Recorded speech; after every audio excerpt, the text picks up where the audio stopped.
Chapter 6. All is Consciousness. Blessed are you when your mental comprehension has been enlarged by the removal of the trees of traditional wrong thinking. For only then will you know that all is consciousness and consciousness is all.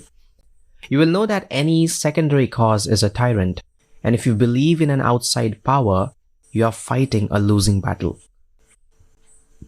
Emerson once said, "Man surrounds himself with the true image of himself as every spirit builds for itself, a house beyond its house, a world beyond its world. What you are, that only you can see. Therefore, build yourself a world as you would like it to be, a world beyond the world now visible to you. The world you desire exists and you will unfold itself in great proportions when you, all spirit, surround yourself with the true image of yourself, as you would like to be. Think of the world as a canvas with the pictures painted there by the arrangement of your mind.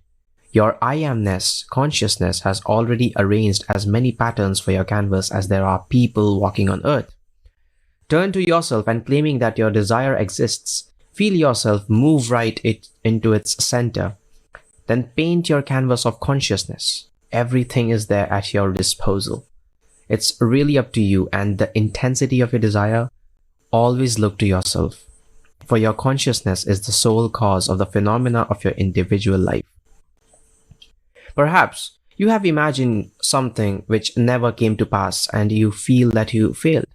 But I tell you, there is only one cause for failure, and that is absence of the feeling of naturalness.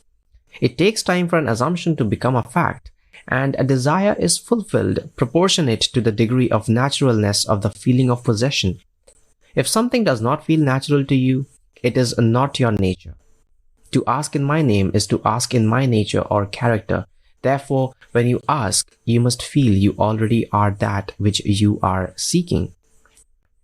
Whatsoever you desire, when you pray, believe that you have received it, and you will. It is important to feel yourself right into your wish fulfilled, for consciousness is the only reality, and everything you see is nothing more than an outpicturing of a state of consciousness.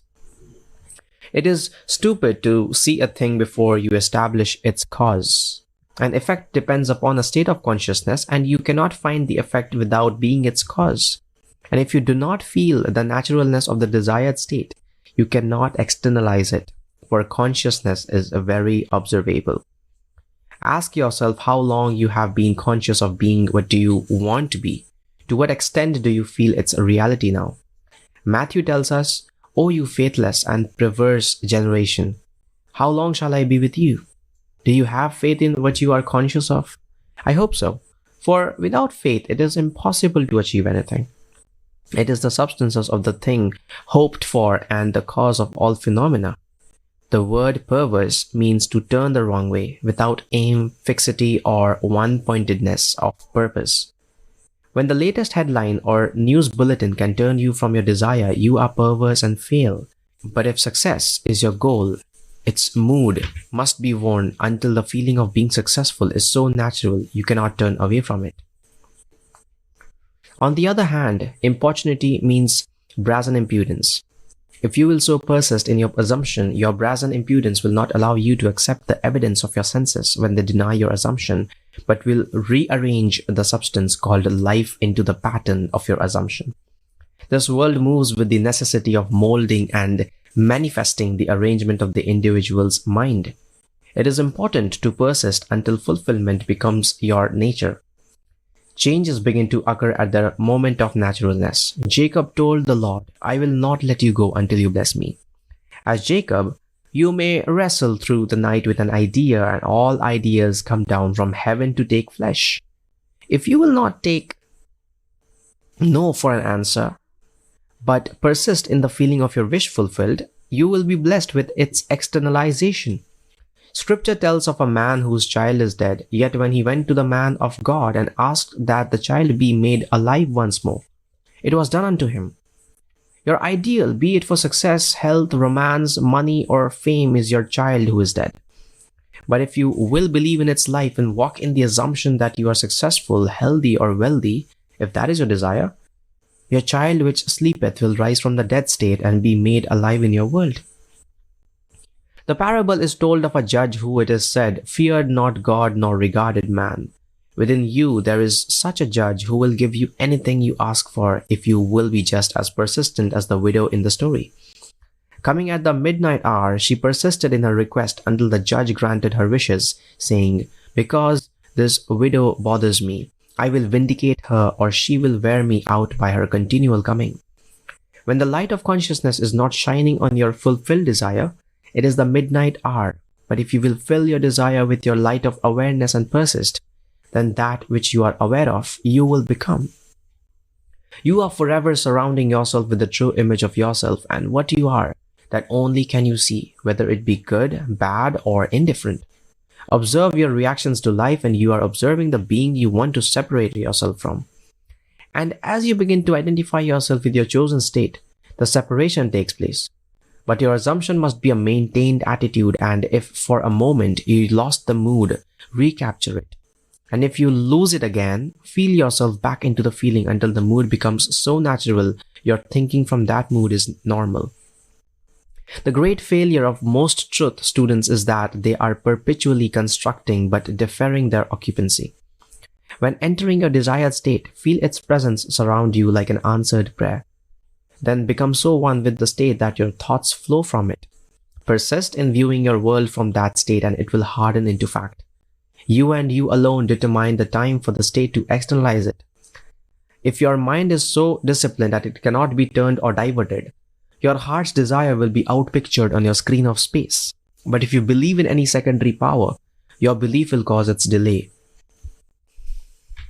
Your awareness is the power of the word. It is divine, not divisional. There are not two I ams, but one I am standing on many levels. Desire, claiming fulfillment now, wrestles as Jacob. But when the fight is over, desire, as Israel, is born, you may think your name is John Brown or Mary Smith, but our real name is I am. And your dominant mood is your nature. Divorce a mood and assume a new nature. Persist in your new relationship, and you will bear its children as new phenomena appear to bear witness to your creative inner I amness. If you lack importunity and constantly return to the mood you are attempting to divorce yourself from, will failure occur. Desire is hidden identity. What you want, you already have. If you acknowledge as fact that you are already what you desire to be and will not be diverted, but maintain your importunity by walking in the mood of fulfillment, which now dominates you, no power on earth can keep you from expressing it. But you must feel yourself right into the situation of the answered prayer. For only by believing that you already have it will it appear. Anyone who prays successfully is himself the springboard of action and the one who grants the prayer. There is not other being to grant it. The one who receives the answered prayer is the one who grants it through the act of rearranging the mind.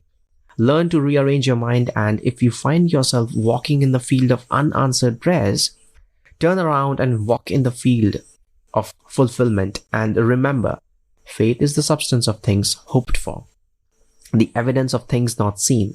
The only reality and the only substance is consciousness, from which all prayer has its beginning and its end. The entire book of Hebrews is devoted to faith. Faith is enduring as seeing him who is invisible, and faith is the substance of things hoped for. Unto us was this good news preached, as well as unto them, but it did not profit them, because it was not mixed with faith. Good news is desire fulfilled. If desire is not mixed with faith, it is of no avail, for faith is the awareness of the reality of the desire's fulfillment. You see, creation is finished, and we only become aware of increasing portions of it. The absence of faith would be to deny the reality of the state assumed. If you limit yourself to your physical senses, which contradict everything you desire, then faith will be unknown to you.